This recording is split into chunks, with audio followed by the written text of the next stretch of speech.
Okay, great, let's do it. Why not? Get the nerves over and done with.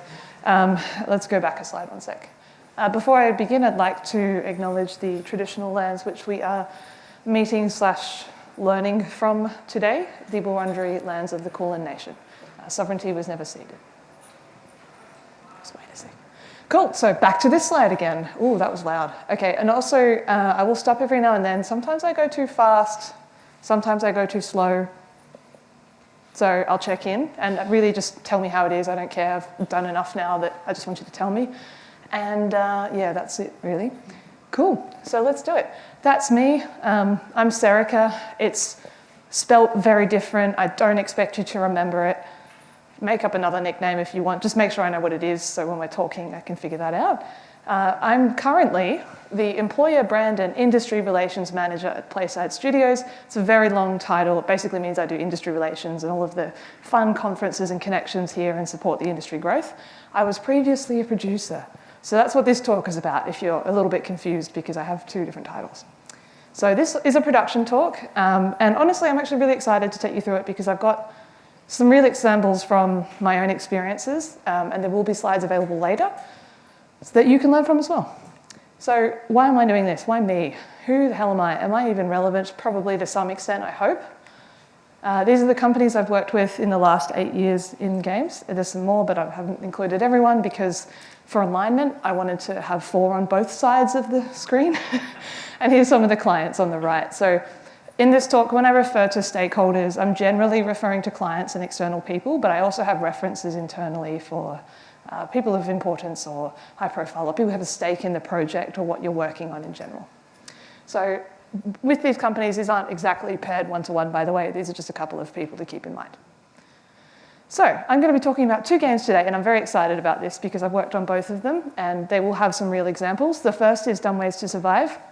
I'm not trying to plug it, just giving you some details, but it is fun and it's free on Netflix, so go and play it. Dumb Ways to Survive is basically a 2D mobile game, free on Netflix. We took the original Dumb Ways nostalgia and the fun of that, and we tried to evolve it and keep the kind of playfulness and the happy accidents and put it into this new world of survival game. Essentially what it is. And then we have, even cooler, I don't think many people have actually seen this art yet, so you're very lucky. One of the first people in the world. This is Dumb Ways Free for All. You can actually see the banner over at our booth. We'll be having it at PAX, but it's releasing in November. So I'll be speaking to a couple of the team processes and the things I've done with both Netflix and Meta and our clients. Very exciting. Cool. So why shopping it around? I like to use this analogy because the concept of getting buy-in actually applies to both teams and stakeholders, or the people who are invested in the project that you're making. It's taking the analogy of going, hey, people in the room, can I get your input on this idea? Can I get your input on this idea? Before you actually go and commit to doing something. That concept can be applied across a lot of different ways, and I think it's a good analogy to show the importance of building that trust and reliability over time. And before I go any further, I completely forgot to ask, does anyone know what Dumb Ways is? Can you just put up your hand? Okay, cool. And is anyone a producer or like some sort of project planning person? Okay, cool. What is everyone? I don't know what the rest of you are, so that's cool. Just wanted to get a rough gauge and have questions time at the end if you've got questions. Cool. So now that we've said that, why do we do this? Essentially, when we look at stakeholder management or even team building, the way we build trust is by including people. Thank you. Let's not do that. I just point to the screen. I can't really see it though, but that's fine. I'll walk around. It's from inclusion, recognition, and shared experiences. There you go. Point making. So basically, how can we look at including? That's buying in. How are we having a shared experience together? Have you ever, I don't know, I'm going to give multiple examples, done a group project at work, or a group assignment at university, or you have a deadline, or you haven't worked with someone and you start working with someone, you're naturally actually building a relationship quite quickly because you're solving problems together. It's a lot easier, I have to admit, than networking sometimes, because when you're networking with people, you have no idea what they're like, you've got to learn these things, but through having those shared experiences, you can build that trust easily. So how do we do that and why do we do it? Essentially, I think the key with this is to keep in mind that for a team, it gives you an opportunity to make a team, I say high performing, but people that care about the work that they do, they meet the outcomes, the goals that they're heading towards, and they all believe in what they're making. And it allows us to actually weather issues. So if you've made a project with a client or worked with someone before, and you've built that trust and an issue comes up, you're much more able to work around that, resolve it, and to, I guess, weather any problems that might come up in the future because you have that reliability built. And it allows you to collaborate better because you all know what you're doing. It's pretty clear. You've all got that trust. You don't have to, I don't know, if you've tried to adjust the way that you speak to someone because you don't really know them, or you're being really formal in an email versus being really succinct. And of course, you've got that relationship. Maybe that means you'll get another deal in the future. Maybe it just means that they might actually reference you for a job. All of that stuff you don't know, and it could happen. So I like to think of it from the view, we think about a producer as the tree trunk. That's a weird analogy. I'm just going ham on the analogies today, so I hope it works. As a producer on a project in games, you're typically responsible for managing that information flow up and down. So if we consider, I guess, stakeholders or people who care and are invested in that project but don't work on it internally, how can you control what you need to give them and make sure you've got the right information that you're sharing and keep them in the loop? And how can you get that information from the team, in the roots, if you will? You get the idea. So one concept I like to refer to is Patrick Lencioni's 5 dysfunctions of a team. And the reason I'm referencing this is because at the very top of this triangle, which I will show you very shortly, he talks about the concept of, I guess, everyone working as a team together on a clear outcome. So you know what you're doing, you have results, you're, I don't know, hitting the goals basically. But to actually get there, we need to focus at the bottom first, which is building trust. So how do we do that? I'm going to talk to you about some guiding principles that I believe personally apply to both stakeholders and teams. And we'll cover that across teams and stakeholders, go figure. And then at the end, I will have a link to all of the slides. So these sections are kind of intertwined with each other. And I feel that those personally, this is all from my personal experience. I'm not a stakeholder expert. I'm just sharing what I've learned. So from reliability, follow through, and transparency, I do believe sincerely that they both apply on both sides. So let's start with how you can demonstrate reliability for both teams and stakeholders. That's the first line there, just in case the graphic will have a checkbox later, don't worry. So team reliability is essentially how you can set the stage or the foundations for accountability across your team. So looking at ways that you can create space for them to feel involved and contribute ideas, especially early on in a project, if you're working with a team for the first time or if you've come in and you're working with people you don't know. How can we actually do this? Firstly, these are some real examples, and there's a lot of ways to do this, but in particular, I find it really valuable, obviously get to know people you're working with, but to actually try doing a team chartering or a team building workshop and getting very clear on your values and your ways of working. So by that, I mean, do you want to do a 2-week sprint or a 5-week sprint? Do you like having stand-ups every day? Maybe you hate it, I'm not sure. But also your values. Some people are really highly value open feedback or clear goals, or they actually really care about leadership taking accountability. Honestly, these are things that most teams care about, but having the time to have that conversation is giving people space to put that on the table, and it gives you an opportunity as a leader to take that accountability and demonstrate that you can build that trust. So in another way, look at how you can get your team involved in decision-making early in a project.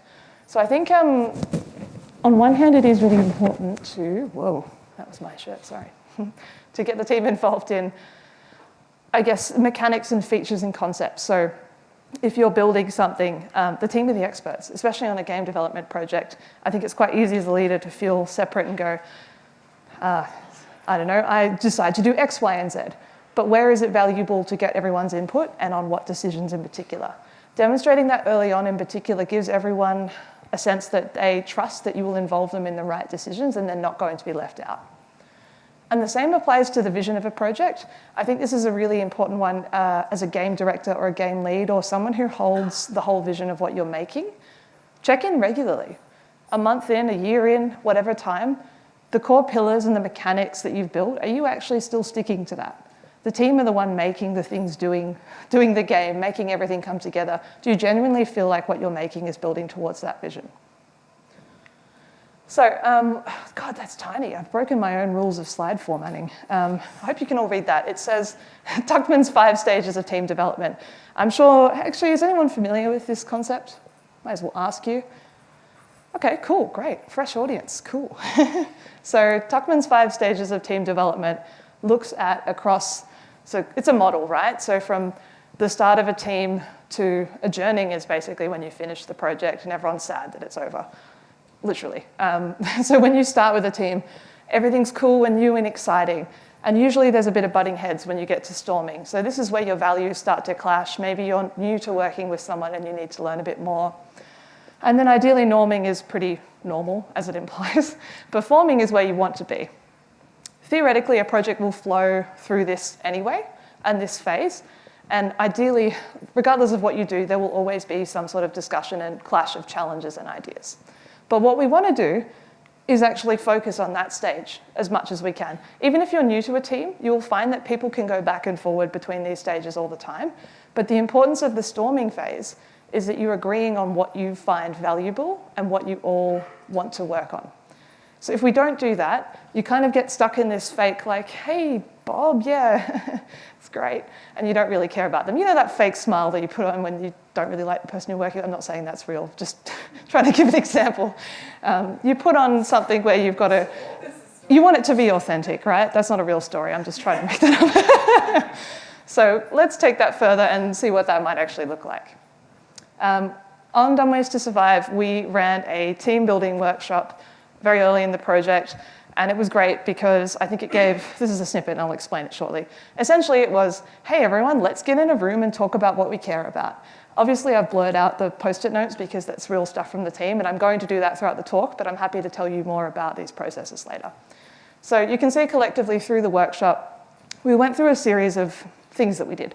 I got everyone to share their profiles and talk a bit about themselves, a bit of an icebreaker. We had a discussion on what we cared about and what we valued, and we actually wrote that down and agreed to it as a team. It kind of sounds simple in principle, but that opportunity again to share that gave me an opportunity as a producer to commit to that and make sure that we can actually do it. If you don't have that, you're kind of just assuming a lot of things. Another example is to put it here because it's funny. You can laugh, it's okay. There's a couple of different flags that we made as a team on Dumb Ways to Free for All. It was just a bit of fun. The team was quite large, so we had to split everyone into different pods. And I was a bit worried about that because I thought, how do we keep a sense of camaraderie as a team? We had some English people in the team, and that's where the beans have come from. They were very passionate about beans. So everyone built their own team flag. And another excerpt was from the Dumb Ways to Survive team building workshop. So at the start, we got everyone together and just had an opportunity before we actually went in for them to add their information, tell them everyone else a bit about themselves and write down what that is. It actually sparked a lot of discussion, and I can quote various people who've come back to me since then and said, I really appreciate that having happened because I learned this about that person that I would never have known. And it just breaks the ice for them. It gives them an opportunity to all contribute. How's the speed so far? Too fast? Good? Too slow? Faster? Anyone want faster? Anyone want slower? Okay, great. Cool. So that's teams. I'm going to get some water. How do we do this for stakeholders? The concept is very similar when we talk about reliability. And not water. Whew. So with teams building reliability is about giving that expectation and space to build that trust. For stakeholders, it's similar in the sense that you need something that you can both look at and point to set expectations. So when I say that, I'm speaking very vaguely, but I mean, do you have something like a roadmap, a milestone document, some sort of contract that you can point at that's really clear on what you're delivering, the expectations that you have, and when? And more beyond that, what level of quality are they actually at? If you're making a vertical slice, does that mean that they're actually expecting the full game to be fully fleshed out? You'd be surprised, some people do. Or are they just thinking of one level with a polished character and a polished environment? That's a very different conversation to have. And some people can even take the concept of a vertical slice and imagine that that has all of the game features, when in reality it should be a small slice of everything. So beyond that, how can you actually show your progress as well in those documents? So If you have a roadmap, at what point is something being delivered at what level of quality and when? And finally, when are you delivering that? I just said that, you get it. So another part of this is looking at when you also need to get input on important decisions. So there's a lot at play on a project, especially if you're lucky enough to have your own IP or you're developing an original IP. And the key is deciding, it's kind of an art form, I suppose, what is important to get involvement on with decisions and why. If you have a client like, I don't know, let's say Disney, just picking a random example, they're probably going to really care about the assets and the lore being kept and how that's being developed into their games. If you're deciding on a new character that you want to work into the game, that's probably something you need to run by them. So typically I'd say at least providing some options is showing that you're leading by example and you're demonstrating your reliability. You're not coming in going, hey, I don't know how to do this, what do you think? That's not a great look. And finally, a really good way to do this, look at how you can share your project vision, especially early on. Any art that you have is an obvious one, but concept art, key art, it helps kind of present the big picture of where you're going without necessarily having to have a build to show. So what does that look like? And also, I forgot that one. Find out what they care about. I briefly touched on, it's important to consider, look, you can go and find a stakeholder matrix on the internet and map people from influence and power and whatever. But at the end of the day, what matters is what they care about. And that's something that you have to learn through working with people and through understanding. They might say something, but what do they actually mean? Is it they really just want the project to be delivered on time, but they really care about the characters looking great in quality? Or do they actually care about quality more than deadlines?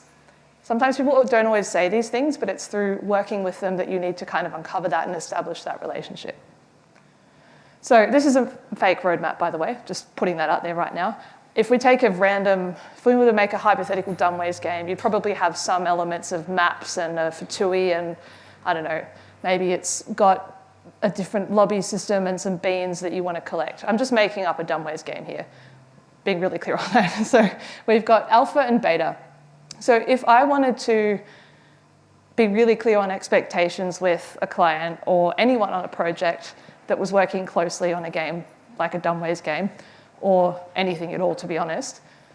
Let's say this project has an alpha and a beta stage. Alpha obviously is typically a lot more functional. You've got features coming in a lot of different levels of quality, probably not very polished. Hopefully your beta is more polished and you've got things that are final and ready to show. So even through this roadmap, I'm not getting specific and talking about exactly what tasks are being done or the asset that's being modeled and how that's coming together. I'm speaking more broadly about the thing that we're making, because what we want is a general, I guess, a shared understanding of what that is and what that looks like and what quality is being delivered. That also means that if you decide, okay, blockout's probably too specific as an example, but let's say you want your forest environments to be complete, but you're not sure exactly what that looks like yet because you're planning a year and a half in advance. Setting that expectation in advance means you have that room to figure out what it is as you're building it and how that shapes out. Same example with when you actually know something will be complete and what polished looks like. Call it polished. Call it complete or feature complete or functional, and make sure you're clear on what those expectations are. So another example I'm very excited to share. We had, with Dumbways Free for All, a new bean, which is actually the bean on the far right. Introducing new beans to Dumbways is not an easy task. Dumbways is a fantastic IP that has been around for so long, and we need to maintain the nostalgia of the brand and what we have. So when we introduce a new character, it's really important that we're all on the same page about what they do and the importance of how they're going to work and what that means for all those beans. There's a lot of beans, by the way, so we want to get it right. So what we did when this came around, we went, okay, do we want a new bean that represents this game as a tour guide? Yes. Okay, what does that look like? We provided some options. Got some feedback, provided a few more options. Could they be more like a flight attendant, because the game's about traveling the world? Could they be a little bit more in line with our original beans and a bit more basically like what they originally look like? So at the end of the day, we came back and went, okay, this one on the far right probably captures that mood of going on a holiday the best. Let's go with that. Whoopsies, a bit too far back. And then we refined them a bit more. This isn't any of the ones we went with, but also we're exploring, could they actually stay with the original characters, or do we want to develop something completely new? And so we decided on twerp. This is the very first version. Colors, we wanted to work on. We went and shared this with Meta, and we shared it internally with the people that have been with the Dumbways IP for a long time and said, hey, what do you think? Like, does this actually line up with the vision that we want to make? And what about it? Could we change or should we keep? This is a very early concept at this stage. And we went through some iterations and decided, okay, maybe the hair could be different. The silhouette's important with beans and so forth. Maybe we could adjust X, Y, and Z. And then we came out with twerp's final model. Obviously, this is a concept art still at this stage, and we're all locked in. But we went through that process of sharing early, being really clear on the fact that we don't necessarily have a model yet ready to show you, but we want to get you involved because this is an important decision for us. And you can see a little snapshot of twerp here in the final game. I can't show you more, sorry, just play it at PAX and you'll see. So twerp is the tour guide that takes you essentially on the journey around all of the things that you experience in the game. And in having to find a new bean, that is an important thing that we do want to run everyone by. And we've saved a lot of time by doing that early, rather than making the model and then seeing what people think. So that is part one. We have 2 parts to go. Speed, good, great. How do we show follow through? Now that we've set the expectations on what we're actually planning to deliver, everyone's pretty clear, we're working towards a shared vision, great. With teams, it's important that now that you've got that, you can lead by example and demonstrate that you're actually following up on what people are asking of you, or what you've said that they can ask of you. So how to do it. I love this example, actually. Someone once told me when I was starting as a producer, it's about, people just want you to know that you're there and available. And as producers, we love feeling like we can help. And the example they gave was, if someone asks you for a pen, you get them a pen. And you feel so satisfied because someone's asked you for something small and you can show follow through on that. Now apply that across a project at a large scale on everything you're doing. I wish I could give everyone pens, but I don't have that many pens. That's okay. So how can we involve the team then in other things like planning or goal setting to actually get alignment on what we're making and use that as a way to surface risks and problems? Retrospectives are great for that. Planning, I mentioned, milestone, big picture planning is fantastic.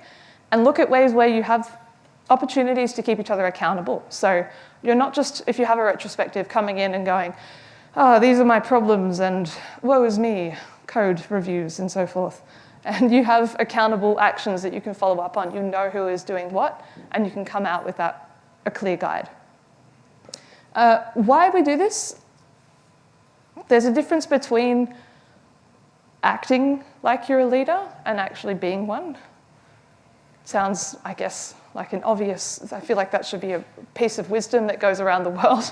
But if we distill this down to some really basic leadership styles, and I'm referencing these as an example, not for something to go and focus on, there are very, very simplified versions of leadership. You look at autocratic, which is saying, hey, let's do X. Laissez-faire is a bit relaxed. It's, okay, you guys know best, I'll leave it to you. And finally, democratic is a little bit more, I guess, on the buy-in concept. So, hey, we want to do this. What do you think is best? So those are all very simplified versions of leadership. But at its core, the difference is that you're taking, to some extent, elements of all of these and deciding when to do what. When do you need to get people's input, and when is it best to show direction? But ultimately, if the team, you want a team to be high-performing, I suppose, and meeting goals, they will be motivated to do that themselves and have the information they need at hand. So an example of how we can do this with retrospectives. I'm using retrospectives because I think everyone can do them on a project and they're all important, right? But the key is that you do your process of asking what went well, what went differently, and so forth. But at the bottom, we have really clear ideas of what we can actually improve on and who's accountable for solving that. So we did this on Dumb Ways to Survive. Of course, everyone does retrospectives on all the projects, but the difference was that the team had an opportunity before the retrospective to go and add their information to the board, take their time to think through things, rather than doing that in the meeting that you have, that hour that you have set aside with the team to try and work through all the problems. it can really quickly become a venting or a discussion process. You want this to become something that you come out of with clear steps. We also took this approach on Dunway's free-for-all, and we looked at how we can take really clear actions out of that, and we put that back on the team. Hey, you guys have problems, tell us what you need to solve it, and we'll help you as well, but what does that actually look like? And we involve risks in this process as well, because I think risks are often like swept under the rug as this thing that producers or leads should deal with and nobody talks about. But genuinely, what are the things that we are worried about on a project and how can we solve them together? And of course, things to keep doing, liking trains came up. Don't know, it's a bit of humor. You've got to have that, I think, in game dev. So for stakeholders on the other side of that, how can we actually deliver on those expectations that we've laid out? And also important to note, how do you do that and have a plan when you don't? A good example there would be scenario plans. Is anyone familiar with scenario plans? Yeah, common example, something goes wrong on a project, and rather than going, hey person that's funding my project, here is a problem, you go, hey, we have a problem, here are 3 different options we could take. So different scenarios, if you will. The importance of follow-through and how we can do this.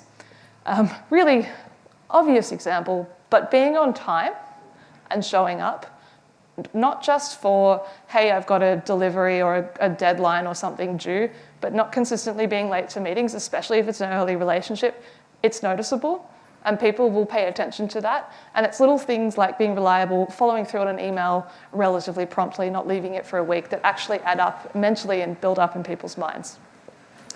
Not overcommitting the things that you're trying to deliver. So if you have a project and it's early days and you're still exploring, maybe you just commit to having the game design documentation shared. Maybe you're not committing to a full prototype yet because you're still figuring it out what it is that you're making. And as I mentioned with the scenario plans, when it does come down to having feedback and issues that come up, being aware of what actually the game is that you're making and playing it, but more importantly, knowing when you are going to fix those things. So one way of doing that is actually having a really strong feedback process, but being able to literally note down when is it being resolved, who's responsible for actioning it, and how will that follow up. So an example we used really early on in Dunway's VR, Dunway's free-for-all, was through spreadsheets. It got pretty chaotic, and I'll show you what we ended up doing. There's a lot of things in a game, right? So this might not work for you. Methods work differently for everyone. It was just a simple process. We wrote down the issue, of whether it be a bug or quality of life and things that we wanted to change. We had priorities, and we knew when it was being addressed. It got a bit too much to manage, to be honest, in a spreadsheet, because when you're trying to collect a very large team's information and feedback, it gets unwieldy. So what we did was actually take the feedback. So we'd have people in each pod or squad that were collecting it, and they were responsible for triaging that into a backlog. So literally, whether it's Jira or Handsoft or whatever kind of project planning tool you have your tasks, we then went, organized them all, and whether it be the lead producer on your project or the designer, whoever is responsible for planning that game, they have a priority, they know what must be fixed, and they have at its core, what is the actual thing that you're trying to solve? So not just, I wish the sky was blue in this level. It's like, great. But if everyone's consistently talking about why the sky is blue, what is the core of what they're actually getting at? Is it maybe too bright? And in reality, everyone's just commenting on blue because people always wondered why the sky is blue. I still wonder that, to be honest. Oxygen. And most importantly, of course, can I point with this? Oh yeah, nice. I wish I knew that earlier. We have a little list of priorities, so must being we have to fix this, should is ideally soon, and so forth. Great. So finally, we have transparency.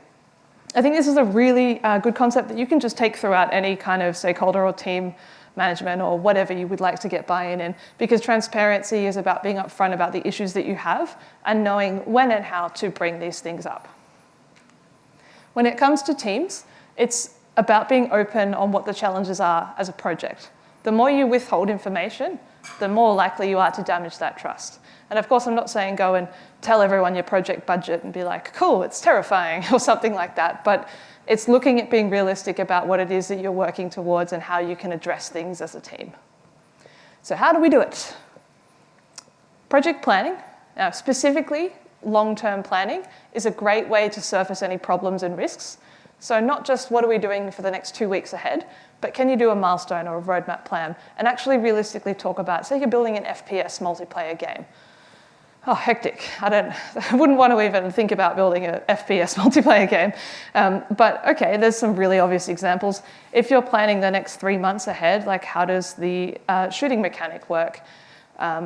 Do we want this to be in real time? Is it pass and play? All of those are, yes, game design choices, but what are the risks associated with that? And how can you get on the same page about it as a team?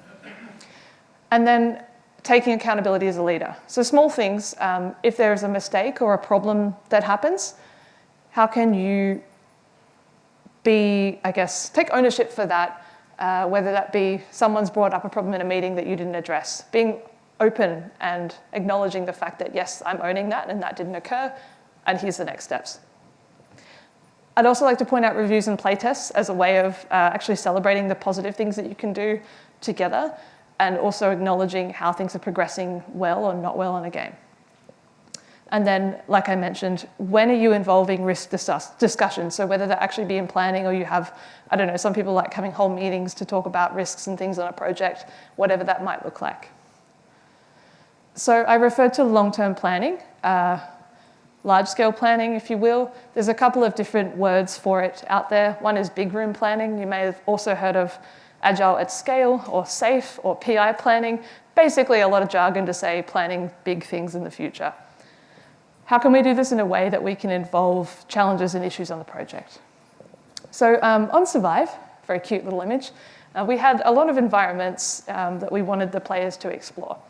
So of course, originally in a game, you think, great, let's have a gazillion environments. We know it probably won't be possible, but we'd love lots. Especially for a survival game, that's going to be a really important component to go and explore, get a sense of what you're doing as a character, craft new things, and so forth. We quickly realized, and I'll show you, this is around the wrong way, we wanted a number of key environments. Is it possible? For the particular goal that we had at front, I've omitted all of the estimates for obvious reasons. When we went to planning our initial environments, the key thing that worked, you can see at the top we've got player character environments, and we basically listed the key features and some of the key areas that we wanted to develop for that particular milestone. Our game lead was really clear on what that outcome looked like. So what was the goal that we wanted to experience from a player perspective? And then what are all the little components of that? As a team and as a producer, I'm still going to go away and crunch the numbers and figure out if that's possible. But actually then as a team going in and putting in our estimates and thinking about that together in relation to what is actually going to happen was super effective. I sound like talking about Pokemon. It was super effective, great. Because it gave people an opportunity to think about actually what we're going to put in the game without it being so what are the risks, guys? Tell me. It's like, cool, can we actually build this? So we went back and we ended up deciding, I think for that particular milestone, on just having one environment. And we were realistic about that. If it went the other way around and I'd said, I'm not the game lead, if I'm the producer and I'm saying, let's build 4 environments, and everyone's like, oh, okay, sure thing. Don't think it's possible, but let's go away and try it anyway. That's a horrible plan. So I'm using planning as an example of how you can get on the same page in a healthy way about those risks and challenges. And here's a couple of pretty pictures from some of the final environments in the game. So you've got lava, desert, snow, and the forest land, very broadly speaking. And finally, for our stakeholders, how can we do this? I think it's really important to talk about the concept of building momentum. So, building trust over time, but how can you regularly share things and information and build that trust as well? The more you share, the better. And in what ways can we do that? So firstly, showing progress in development, really important. Not just waiting for when you're sending a build as your deadline. How can you actually show little images or GIFs early on if it's still early days? Maybe you even have a build when you do get to, say, your alpha or your beta phase. But if you don't, is there a way you can update people fortnightly, weekly, monthly? What does that look like? What we want to avoid is a surprise. And finally, what is your plan to communicate any issues that occur before that, and what does that actually look like. I want to use this stock image man as an example. He has some swatches. Swatches are great. Swatches are great as a designer because I have options. If I came to you and said, this wonderful convention room at GCAP is going to be white, a white paint, I think this is actually probably cream, but that's fine. If I said they're going to make a cream room, that's fine. But if I actually came and gave you a number of swatches, you now have options and ways you can imagine this room to look. So suddenly there is a lot more at play, and I feel like I'm invested in the decisions that you're taking me on. That's okay. That was an exciting ringtone. Thank you. So how can we do that? Options and sharing progress. Really early in Dumbways Free for All was a super early concept art that we had for one of the jungle environments. We haven't yet built the jungle environment, but we want to give people an understanding of where we're going with this art. How can we imagine what it is that we're going to make and be on the same page about conceptually whether that works? And one thing that was important for Dumbways as well is beans in peril is the concept we called it. You get a little bean being eaten by a snake at the background there. I don't know if anyone noticed that. But we're trying to demonstrate the mood, but more importantly, like, are there ways we can incorporate elements of the original brand into what we're making? Another example in terms of providing options and getting involvement, on Survive, don't know if anyone, who thinks Dumbways is violent? It's a little gory, right? So it's something you want to talk about when you're developing a game and you establish age ratings. That's a concern, right? You want to be on the same page. So very early on, we had to explore what that might look like. We have options of beans. We went through some more extreme versions, particularly for a survival game now. We're not just talking about blood. We're talking about maybe they get burned, maybe they get sick, sure. And then we went, okay, so out of that, if we had to define a gore rating, what would it be? And we decided on 5. For obvious reasons, 6 says brains. It's probably a bit too much gore, but 5 is a safe area. We can stick with that. It still feels like the brand, and we're still sticking to the age ratings and the limits that we have. So that was a real example of a process of, hey, we've got an issue and a challenge. Let's be on the same page about it, but also here's where we think we could go with solving it. And of course, we had our preference because we want to maintain the brand, but we also are literally developing a game for a platform, so we need to be cognizant of that. Another example, really early on, sorry, this GIF is really old and I couldn't find a nicer version. We're developing different levels of terrain. So you can see it's a 2D game, we're making it 3D. We want to get them a sense of where we're actually going, and then the final product. So these are real slides. This is why I've put the caption at the bottom. But you can see that rather than just demonstrating some of the work in progress, grey box alpha, we're showing where we imagine it going as well. So we're showing more polished final assets, and we're giving a picture of what we're looking at doing. If we show someone something out of context, there's a lot of room for misunderstanding and error. So it's about avoiding surprises. And you can look at this later, there's a lot of different concepts here, but I think in particular when we look at the start of a project, as I mentioned, obviously you're not going to have a lot of builds to show, so can you show key art? If you're in pre-prod, that is an opportunity maybe to have a vertical slice or a beautiful corner of something more like what you're finally trying to make. And then when you're in production, ideally you should have builds. If you don't, I'd really reconsider what's going on. But you maybe have a video or even something that, if it's a very large game that you're making, could you get a little person to like do an overview or a sample voiceover of what they're making and deep dive on a particular feature? People that are invested in the game that you're making or even funding your game care about that stuff and they want to see how it evolves. And I'm mentioning this because I think there is a tendency to sweep issues under the rug. We want to avoid that. And the reason is, you didn't see anything. I really timed that joke poorly. Come on, guys, you can laugh, it's okay. Thank you, there we go, that feels better. So we don't want to start and go, cool, let's build a car. And then it's like, okay, what's going on with the car? And then, oh, yeah, I guess it was fine. We want to avoid the surprise. And if instead we can regularly go, cool, so I'm making a skateboard, what do you think? Okay, it's pretty good, yeah, what about we add some more wheels?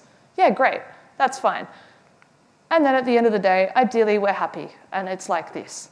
So in incrementally showing development and not just waiting, you're avoiding that surprise and I guess demonstrating the progress of what it is that you're trying to make. Ooh, I sped through that, cool. So to wrap it up, everybody is a tree. Producers should be like trees, hopefully. Maybe not, because then we can burn down in the forest. But think about how you can be the trunk and the flow of information across the project. That's your responsibility and ownership as someone who's there to deliver on time, to quality and budget. Key takeaways. Consider how if you can get your team to the point where they're motivated by what they're doing themselves and not because you told them to do something, that's actually a better thing, and they will be performing at their best. So how can you equip them with that trust and ownership to do things that they can do themselves? And consider that that trust will build you long-term relationships and help you, I guess, weather the issues or the storm of any problems that might arise in the development of a project. Think about that in the context of how you can share things more regularly and often, whether that's with your team, like, hey, our client really wanted us to make the sky purple. And it's important to them because blah, like that's stuff you should be communicating. And invite those ideas and have a plan on how you can keep each other accountable, whether that's a retrospective or who's owning what to solve a particular problem. Especially if it comes to making a decision on a project, get the team involved and get the right people involved in that discussion. And look at how you can make those spaces, such as planning or retrospectives, to bring up challenges and risks in a way that is healthy and productive. And finally, actually have a plan when those problems do come up that you can come share with other people and say, hey, this is what we're going to do to solve it. It's going to be fixed here. Finally, be clear on quality. I think it goes without saying, like setting expectations is, particularly with games, it's what level of quality you're actually aiming to achieve. And I say quality because it can mean different things to other people. Vertical slice, first playable, polished. I might hear that and think something completely different to what you think. And that is it. I will go for questions. And I wrote like a document to put the slides in, and I didn't put the slides in there. So I will put them in there later today. But if you open that first QR code anyway, you'll get them later on. Just have a look later.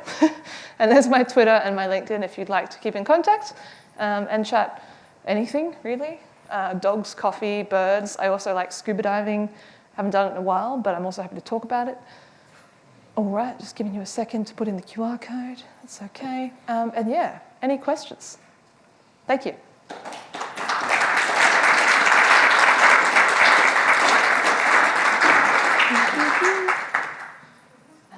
Okay. You can just, if you can speak up, that's fine. I'll try to do my best. So I want to just give a little bit of context here. So I'm a producer. I started on a team, and one of the team members has been in games for quite a while, but we've never had a producer before because previous companies didn't have producers. And so coming in, I was really struggling to explain the role of production and how to start processes. So I'm thinking to your analogy at the beginning of somebody asks for a pen, you go and get it. In this case, the person never asked for a pen, and so I couldn't work out how to get get started on that relationship. Do you have any tips for how you get started to tell them, hey, you can ask me for pens and I will give you pens? Yeah, definitely. It's a bit tricky because if you've got a large team, so the question for everyone is just how do you build a relationship when someone might not even be aware that you can do that for them and be that producer. Having coffees with people is great, just one-on-one. And it sounds kind of obvious, I suppose, but just reaching out and saying, hey, this is my role and this is what I can help you with. So if you've got a messaging app, if someone joins the team, just doing it that way, meeting them in person, of course, as well.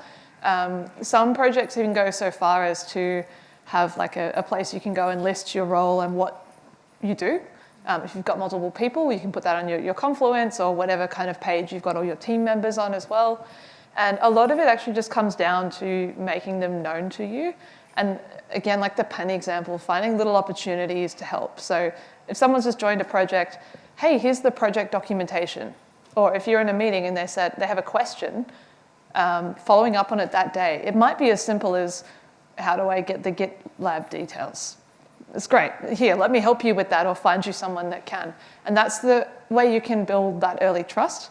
But a lot of it will come down to just honestly being upfront with them and telling them what you can help them with. And often the jargon is different for a team. So, hey, I can help you planning your tasks rather than I'll put that in the backlog for you and prioritize it. Sounds a bit different, yeah. That's right. Yeah. Just on the transparency point, if there's ever been a project you've been working on that hasn't been going to plan, and sometimes the transparency, especially if you're dealing with an external client, is one thing that actually breaks down.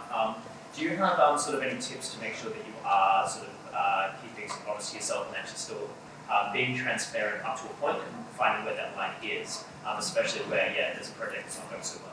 Yeah, definitely be keen to talk to you more about this. But broadly speaking, I think this is where I referenced feedback processes and knowing what your issues are and when they're being fixed. Because the last thing you want to do is, say, I don't know, it's a multiplayer, I'm using multiplayer as an example because it's great, multiplayer FPS game, the servers broke down, and maybe your client is overseas, they're not yet online, and it's like an early first playable, maybe only 5 people are impacted. At that moment, you're in control of being able to figure out what that problem is and how you can solve it. You've got a plan, you fixed it. When they come online, you can tell them. So you're taking the opportunity to understand the issue in front of you before you can necessarily raise, you don't want to come to someone saying the sky is falling with no idea of why, basically. That's the last thing you want. Anyone else? Yeah. And in early days of a team where you're knowing and installing, really everybody's getting to know each other, sometimes I get an impression of some team members are really just quiet and just doesn't perform really well when you bring the whole team together into a team exercise. Some people are better if you're doing them on one-on-one, but it's also very important to include them into the bigger discussions. Yeah. How do you manage that different personality where people prefer to do one-on-one and some people just thrive on having a group of people? Yeah, so the question being, how do you manage different personalities when you've got people who are more quiet or not quiet and so forth? One of the reasons that workshop, it looks a bit janky because I made the graphics in Miro. That's the point of that though, is that we have it online so anyone can contribute, and we got people were able to add their information to the workshop beforehand.